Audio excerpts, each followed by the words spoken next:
नमस्कार, आप देख रहे हैं बस्ती की खबरें। आज हम बस्ती जिले के अंतर्गत घोड़पुर में हैं। आप ये देख सकते हैं कि हमारे साथ जो लोग हैं, ये इनका यूनियन है और यूनियन को लेकर के आज ये 90% लोगों की बात कर रहे हैं। जो हमारे हैं किसान, 90% में वो लोग आते हैं, वो किसी भी जात के हों, लेकिन अगर वो खेती करते हैं तो वो किसान हैं। और किसान के जो जनहित मुद्दे हैं, उस मुद्दे को लेके इन लोगों द्वारा किसानों को एकत्रित किया जा रहा है। एक बैनर के वीडियो चलाया जा रहा है, जिससे उनकी मांग और उनकी आवाज़ को संगठन के माध्यम से काफ़ी हद तक हल हो सके, इसको लेकर आज यहाँ पर पंचायत लगाई गई थी और तमाम किसान हमारे थे जो बैठे हुए थे।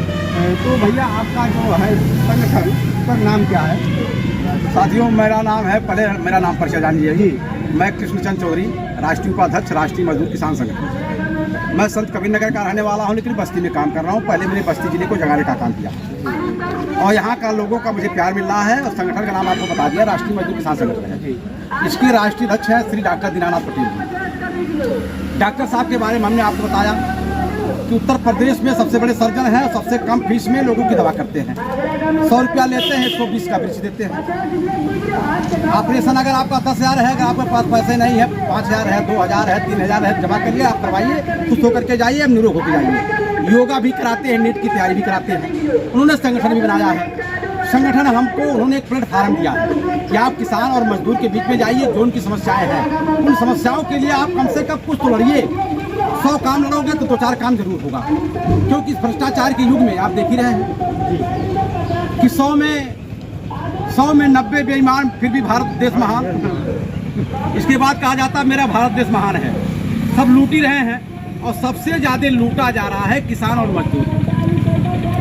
किसान मजदूर अपनी काम करवाने के लिए जब किसी कर्मचारी के पास जाता है तो ये नहीं जान के जाता कि मेरे पैसे नहीं लगेंगे, नहीं।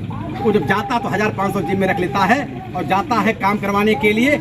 और सही काम का हमारे यही कर्मचारी भाई जो किसान के बच्चे वो भी हैं और बढ़िया तनख्वाह ले रहे हैं। हमारी सेवा करने के लिए उनको तनख्वाह मिलती है, उसके बाद भी उनका तनख्वाह से पेट नहीं भरता है। और हमारे किसान भाई के जेब में जो 150 रहता है, लेने का काम करते हैं। ये वो लोग नहीं सोचते कि अगर 100 रुपया किसान का बच जाएगा, अगर अपने घर जाएगा तो 100 रुपया अगर फल फूल ले लेगा, उसके भी बच्चे खा लेंगे तो मेरी भी जिंदगी धन्य हो जाएगी। लेकिन अपने बच्चों को खिलाने के लिए वो 100 रुपया आपका ले लेते हैं, लेकिन आपके बच्चे की तरफ देखने का काम नहीं करते हैं। मैं उनको बताने के लिए निकला हूँ कि है मेरे कर्मचारी भाई, आप भी किसान के बेटे हो, आपको तनख्वाह मिलता है, हर साल महंगाई भत्ता मिलता है। मैं आपको ये आह्वान करने के लिए निकला हूँ, आपको सचेत करने के लिए निकला हूँ कि आप अपने तनख्वाह में से निकाल करके अपने बच्चे का सेवा करिए और किसान के जेब में जो पैसा है उसको वापस कर दीजिए, ताकि किसान का भी बच्चा, अगर शाम को किसान मेरा तहसील कचहरी से आता है, अगर 100 रुपये का सेव संतरा लेके आएगा, उसका भी बच्चा खाएगा। अगर उसका बच्चा खाएगा, उसका बच्चा खुशहाल होगा, उसकी बीवी खुशहाल होगी, तो तेरे बच्चे को भी आशीर्वाद मिलेगा।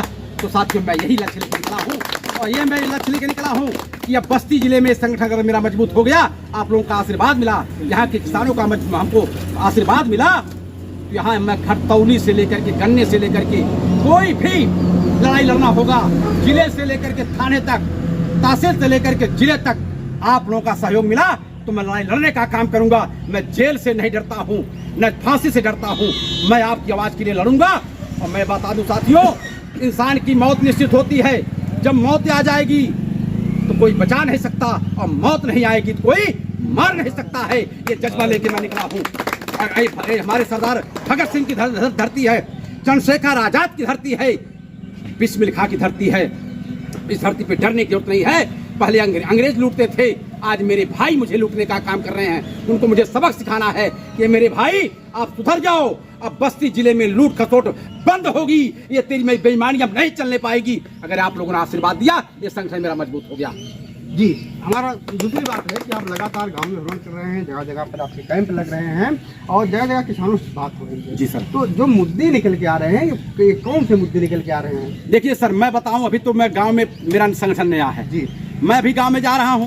पहले तो मैं कहता हूं कि आप लोग मेरी संख्या बढ़ाइए, तो बहुत से हमारे किसान भाई सोचते होंगे कि इनकी संख्या बढ़ जाएगी तो हो सकता है ये भी नेता बन जाएगा, जबकि ऐसा कुछ नहीं है भाई साहब। मुझे नेता बनना होता तो मैं भी कभी जिला महासचिव था, 1993 में एक पार्टी का था, आज मैं प्रदेश कमेटी में होता। क्यों भैया? इतना गिरा नहीं था। मैं भी आप लोगों के आशीर्वाद से जनेश्वर मिश्रा, राज बब्बर के मंच पे संचालन किया हूँ। आज मैं कहीं होता, जिसको मंच पे बोलने नहीं आता वो आज नेता बन के घूम रहा है। और आपके आशीर्वाद से मैं लाखों 10 लाख की भीड़ में बोलता हूँ, भैया क्या मैं नेता नहीं बन सकता था? लेकिन नहीं, मैं खाली किसानों का सेवा हमेशा जिंदगी भर किया हूँ भाई साहब। और वही है कि भला करे भगवान इस संगठन के बनाने वालों को, अरे भला करे भगवान इस संगठन के बनाने वालों को, और घर से बेघर कर दिया इस संगठन के चलाने वालों को। घर छोड़ दिया हूँ भैया, घर से बेघर हो गया हूँ। आज हम लोग भी गांव पे जाते हैं, अपने घर पे जाते हैं भाई साहब, बीबिया पूछती है कुछ लेके आए हो? क्या लेके जाऊंगा, खाली आपका सेवा करने निकला हूँ। और आता समस्या भैया, समस्या आती है। कोई कहता भैया मुझे पेंशन नहीं मिल रही है, कोई कहता मुझे आवास नहीं मिल रहा है। हम मैं पूछता हूँ कि जिस प्रधान को आपने चुना हो आपको आवास क्यों नहीं दे रहा है? अगर ये आप पात्र हैं तो आवास आपको क्यों नहीं मिल रहा है? तो प्रधान लोग में सबसे बड़ी विशेषता ये है, अगर ये आप वोट दिए हो, पात्र हो या नहीं हो, आवास के पात्र हो गए। अगर आप वोट नहीं दिए हो तो आप भले पात्र हैं, अपात्र हो गए। ये विसंगतियां नहीं होनी चाहिए। मैं प्रधानों से भी निवेदन करूंगा, ये मन से निकाल दो। ये समझो कि मैं अगर जीत गया हूं तो पूरे गांव का राजा हूं, और पूरे गांव का राजा हूं तो मैं सबका भला करूंगा। ये राजा बन। तो आपने देखा है कि ये लोग जो है किसान की पंचायत लगा रहे हैं और किसानों के मुद्दे के बारे में बात कर रहे हैं। जो किसान का मुद्दा है, पहला मुद्दा है भ्रष्टाचार, दूसरा मुद्दा है महंगाई, जो गन्ने का उचित मूल्य है, जो आपके गेहूं धान का उचित मूल्य है, और बच्चों की अगर पढ़ाई अगर बाधित हो रही है तो इनका दावा है कि डॉक्टर दीनदयाल पटेल जी जो हरैया के पहले बैठते हैं, वो अगर बच्चा आपके पढ़ने में अच्छा है तो आप उनसे मिलिएगा तो आपका उस बच्चे को बिल्कुल बिल्कुल पूरी पढ़ाने का काम करेंगे। फिलहाल डॉक्टर दीनदयाल पटेल जी का जो कार्यक्रम है वो लगातार हम लोग देखते रहते हैं। अच्छे व्यक्ति हैं, अच्छे डॉक्टर हैं और लगातार लोगों के बीच में रहते हैं। तो ये जो हमारे किसानों के पंचायत कर रहे थे, इनका सीधा सा मांग है कि ये किसानों को जोड़ें, और किसानों के जोड़ने के साथ इनका दावा है कि हर गांव के 5 लोगों की हमको ज़रूरत है। और यही जो है हमारा बहुत बड़ा खड़ा होगा संगठन, और जिस दिन संगठन मेरा खड़ा हो जाएगा, किसानों की एक एक मुद्दे का जो है हल हो जाएगा, एक एक मांग उनकी हम पूरी करवा ले जाएंगे। तो आज के लिए बस यही तक, नमस्कार, धन्यवाद।